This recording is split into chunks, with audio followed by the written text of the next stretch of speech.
Sa kasagsagan ng Super Typhoon Uwan at lakas ng alon, bumagsak ang bahagi ng seawall sa barangay Bagong Bayan, South Navotas City na nagdulot ng malawakang pagbaha na naranasan ng marami sa lungsod. Ayon sa mga opisyal ng barangay, gabi ng Linggo bandang alas 10 nang gumuho ang pader na nagdulot ng baha, aabot hanggang baywang sa ilang bahagi ng barangay. Hanggang Lunes ng umaga, lubog pa rin sa tubig ang Mariano, Naval Street at mga kalye sa paligid.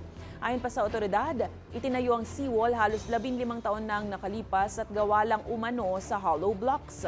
Pansamantala namang naglagay ng sandbags ang mga opisyal habang inaantabayanan ang rekonstruksyon ng naturang seawall. Sa lakas ng alon, tapos nag-overflow yung tubig, inampas siya na impas, nagiba yung mga pinaka-pader ng seawall. Kaya yung tubig, tuluyan ang pumasok. Kaya mabilis ang paglaki ng tubig dito sa amin sa Barangay Bagong Bayan South.